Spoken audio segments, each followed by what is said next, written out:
تتتتتم. بسم الله.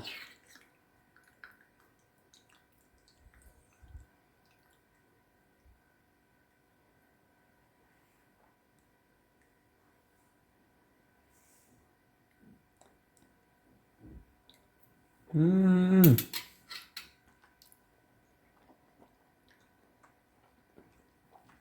مم.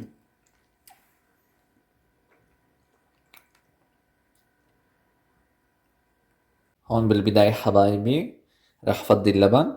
بسم الله الرحمن الرحيم. عندي شي 3 علب لبن من هدول، يعني شي 3 معالق. بسم الله. رح نفضيهم كلهم.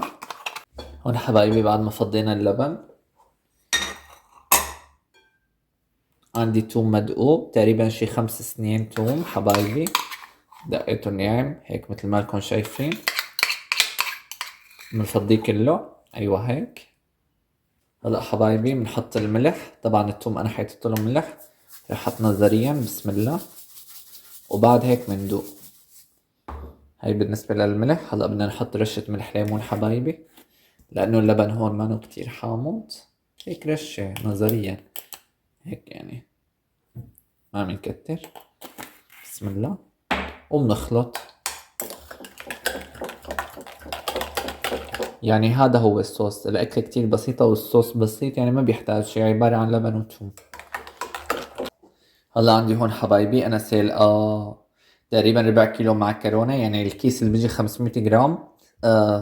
سلقت نصه حبايبي، رح فضيها فوق اللبن. بسم الله الرحمن الرحيم. طبعا حبايبي يعني انه المعكرونة سلقتها وتركتها تبرد.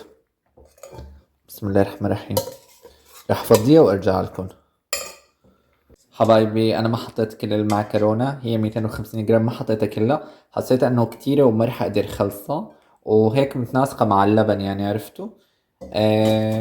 وهي بس انه عشاء انا رح اعملها، مو اكتر ولا اقل حبايب قلبي. واللهم صل على النبي.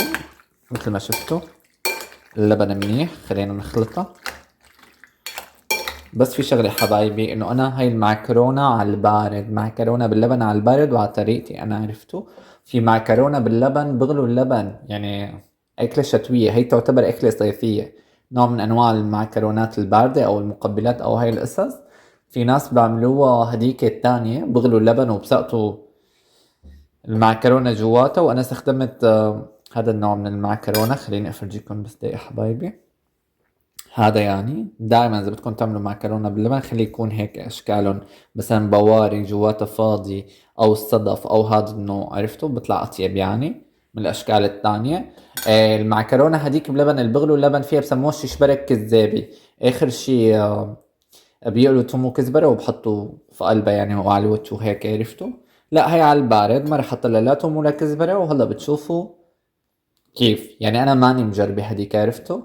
المعكرونة لما بغلوا اللبن وهيك ماني مجربتها، دايما بعتمد هاي لانه طيبة وسهلة وسريعة، عرفتوا. وبس هيك. طبعا الشيشبرك طيب يعني، لا يقارن بالمعكرونة وهالقصص وهيك. حبايبي هلا بنشوف الخطوة اللي بعدها.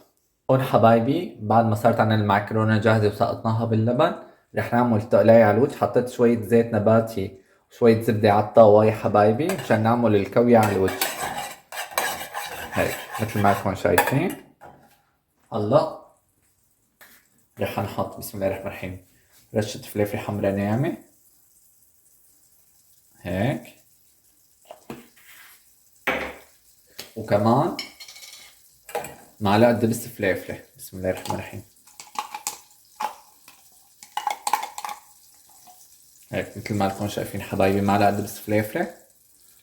منقليهم حبايبي، منقليهم شغلة دقيقة بس تطلع ريحتهم، على نار على نار واطية.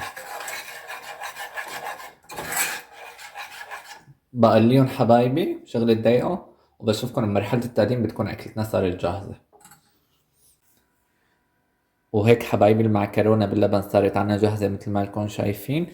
قدمتها بهذا الشكل، حطيت الصوص على وجهها اللي قليناه مع بعض حبايب قلبي، وما بيتاكل جنبها شي. وبس هيك يعني، ان شاء الله تكون عجبتكم طريقتي. ومثل ما قلت لكم المعكرونة في لها كتير طرق واشكال وانواع. طبعا هاي معكرونة بلبن بس باردة على البارد. عرفتوا حبايبي؟ سهلة وسريعة وطيبة كمان، يعني ما بتحتاج كتير مكونات حبايب قلبي.